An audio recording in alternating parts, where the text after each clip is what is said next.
2024 সালের 5ই আগস্ট ছাত্র জনতার গণঅভ্যুত্থানের পর দেশ ছেড়ে পালিয়ে যান তৎকালীন প্রধানমন্ত্রী শেখ হাসিনা। রাজনৈতিক পট পরিবর্তনের সেই মুহূর্ত শুধুমাত্র রাজনীতিতেই নয়, বরং ছায়া ফেলে বাংলাদেশের ক্রিকেটেও।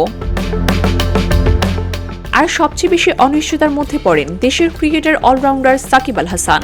আগে থেকেই দেশের বাইরে থাকা এই তারকা খেলোয়াড় বাংলাদেশ আওয়ামী লীগ সরকারের এমপি হওয়ায় নানা নাটকীয়তার মধ্যে অন্তর্বর্তী সরকারের পুরো সময়ই দেশে ফিরতে পারেননি। শুধু তাই নয়, জাতীয় দলের জার্সিতেও তাকে দেখা যায়নি। কিন্তু রাজনৈতিক সমীকরণ বদলানোর সঙ্গে সঙ্গে বদলে যেতে শুরু করে আলোচনার কেন্দ্রবিন্দু। ত্রয়োদশ জাতীয় সংসদ নির্বাচনে বাংলাদেশ জাতীয়তাবাদী দল নিরঙ্কুশ জয় পায়। আর ঠিক সেই মুহূর্তেই নতুন করে সামনে আসে সাকিবের দেশে ফেরার প্রশ্ন।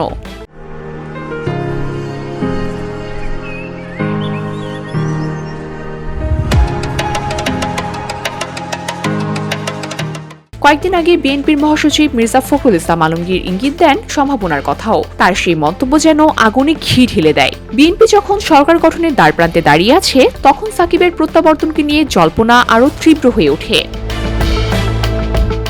শুধুমাত্র রাজনৈতিক মহল নয়, নড়ে চড়ে বসেছে বাংলাদেশ ক্রিকেট বোর্ডও। বোর্ডের পক্ষ থেকে জানানো হয়, সাকিবকে দলে ফেরানোর জন্য চেষ্টা চলছে। ভেতরে বাহিরে আলোচনা হচ্ছে তার ফিটনেস, বর্তমান ফর্ম এবং আন্তর্জাতিক ক্রিকেটে ফেরার বাস্তব সম্ভাবনা নিয়ে।